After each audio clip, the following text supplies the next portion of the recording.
What's going on, everybody? Welcome in the Vikings Now by Chat Sports. My name is Patrick Siepman, and coming up on today's show, I wanted to do a little deep dive on newly acquired running back Jordan Mason and why he could potentially dominate the NFL this upcoming year and completely change the Vikings running game. Now, before we dive into it, let's show Jordan Mason some love here on today's show. He's going to be rocking number 27 for the purple and gold this upcoming season. So type that jersey number down below in the comment section and show Jordan Mason some love. I cannot wait to watch him play. And if you guys are fired up as well, type his jersey number down below.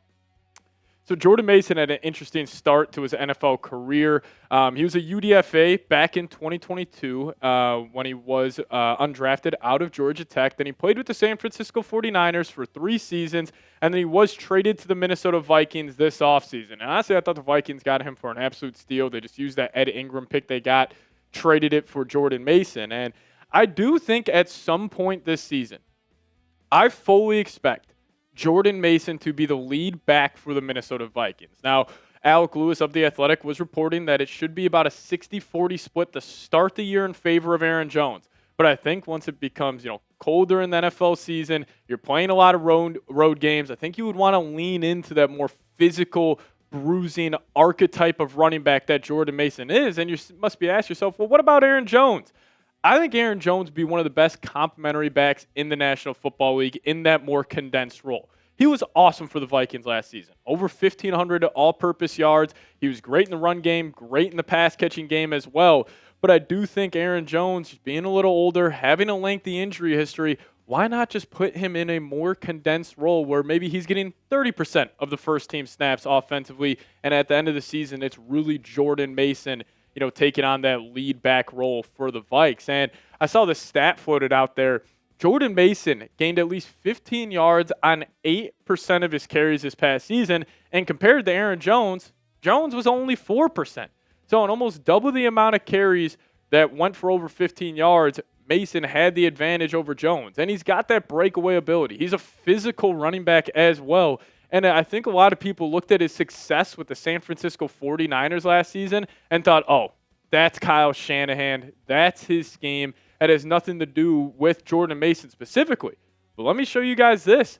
This is one of my favorite graphics to just kind of get you guys a better picture on who Jordan Mason is. So at the bottom, it's rushing yards over expected per carry. And then working bottom to top is yards after contact per carry. But you look all the way at the right, you see Derrick Henry, Saquon Barkley. Who was third in the National Football League in rush yards over expected per carry? It was actually Jordan Mason.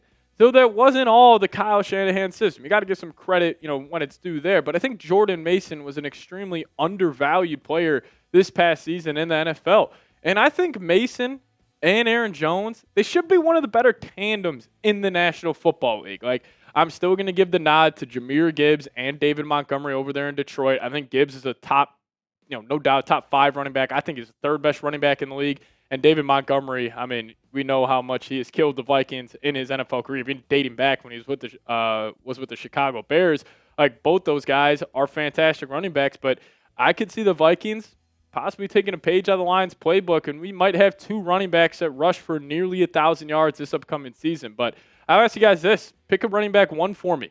Who would you want getting the most carries in this running back room? Give me a 33 for Aaron Jones, but if you're rolling with Jordan Mason like I am, give me a 27 down below in the comments section. Jones is fantastic, but I think Mason's time's coming. I think he's going to make a huge difference for this offense this upcoming season. And speaking about the offense, specifically the run game, we're going to be going over some reasons why the Vikings run game should improve next season. Should improve. Doesn't mean it will, but at least on paper, they should be a lot better than they were over the past couple of years under KOC. But before we do so, I do want to tell you guys about a new product we have here at Vikings Now by Chat Sports, and that is Factor Form. And start your day right with Daily Greens by Factor Form at factor75.com/VikingsChat to get 40% off plus free shipping on your first order. Now, I have tried green supplements in the past, and I swore I was never going to try them again until I tried Factor Form's Daily Greens. Now, most of us dread drinking greens, but Factor Form changed the game. You actually crave your greens. As the sister brand to Factor Meals, Factor Form was designed to work hand in hand with your meals making better nutrition effortless. Daily Greens is a greens powder by Factor form you'll look forward to drinking. Just one scoop delivers 100% of your daily nutrients, filling nutrient gaps, supporting whole body health, and helping you feel your best. With a refreshing, citrusy, clean, and smooth taste that's actually enjoyable to drink, mix a single serve pack in water, and you're good to go.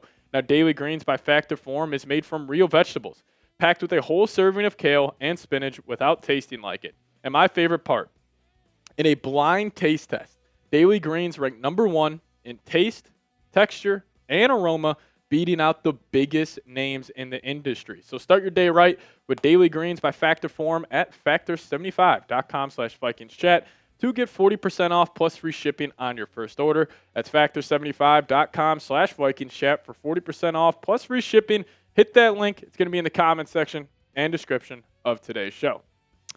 All right, so I think we can all agree Kevin O'Connell is one of the better head coaches in the National Football League. But the one thing that really just bothers me or gives me some concern heading into the next year where the Vikings view this as a potential Super Bowl year is the run game. Back in 2022, 27th in the league. 23, 29th in the league.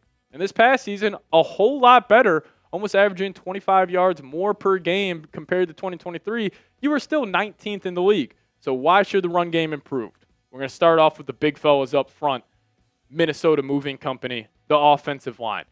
This offensive line, there may not be a bigger difference between a single unit in the whole National Football League. And just check out the Vikings offensive line from 2024.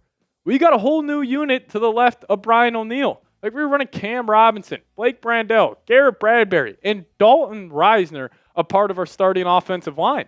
Now you see the upgraded version. You're getting Christian Darrisaw back. You spent a first-round pick on Donovan Jackson. You brought over Ryan Kelly and Will Fries from the Indianapolis Colts, which I also love that they're coming from the same team because we know continuity and chemistry is huge amongst offensive linemen. So they're familiar with each other. They know what it's like to play next to one another. And then you obviously still got one of the better right tackles in the league in Brian O'Neill. But I was just thinking about this when I was scripting out today's show. I can't understand how the Vikings won 9 straight games after Christian Darrisaw got hurt. Like, this is one of the best left tackles in the league. And I remember after that Thursday night game versus the Rams, I woke up Friday. I was in the office. We were just going over the game. Then we got that notification. Christian Darrisaw, torn ACL, out for the year. I was shocked that the Vikings were able to win 9 straight games following that. So I think with this improvement across the offensive line, we should see a better run game for the Vikes this season. And then also, secondly, we should see a philosophical change from Kevin O'Connell.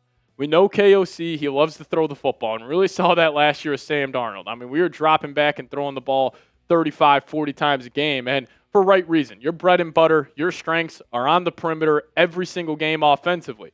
But I do think next year, Kevin O'Connell will 100% lean into the run game more. And I think he noticed, especially, Week 18 versus the Lions, in that wild card round versus the Los Angeles Rams, if you want to make your quarterback's life easier, getting him a run game is the number one way to do so. And we know J.J. McCarthy. We're obviously massive fans of him. We think he's going to work out. But if you want to support that kid and make him feel like he was back at Michigan, back at IMG, back at Nazareth Academy, you go get him a run game, support him a little more. So I think that's number 2. And then number 3, how about Justin Jefferson, Jordan Addison, and TJ Hawkins? You may be saying, well, why would that help the run game improve? We had those guys last season. But I think if you are the Vikings, and if you come out first couple of months of the season and you're running the ball like crazy, you're one of the best rushing offenses in the league, and teams overreact and they start stacking the box, good luck with that, because then you got 18 on the outside with one-on-one. Now let's just say you double team Justin Jefferson. Are you going to leave Jordan Addison alone? Are you going to leave TJ Hawkinson alone? You won't be able to stack the box against the Vikings with all these weapons, and you really start looking at this offense. It all comes down to McCarthy. Like, you got the wide receivers, you got the tight ends, you got the running backs, you got the offensive line, you got the great offensive play caller. What's the biggest question mark? J.J. McCarthy. But if you believe in him, you probably believe in this Vikings team, like I know most Vikings fans do. But I think the run game, like I know we're all excited to watch J.J. Week 1 versus the Bears. I'm more excited to see the first 5 run plays. Can we finally change this narrative around this football team and actually be able to run the ball, be a physical football team? It's been too much of a finesse football team over the last couple of seasons, but I think it's going to change this upcoming year. And if you guys made it to the end of today's show, just hit me with a SKOL down below in the comment section. Make it look like US Bank Stadium on game day. Imagine it's week 2, Sunday Night Football, US Bank Stadium against the Atlanta Falcons, and we're just ripping the SKOLs. So drop them in the comment section for me. And also hit me up on Twitter if you guys have not already. And I appreciate all of you guys for watching. See you guys next time. SKOL Vikes.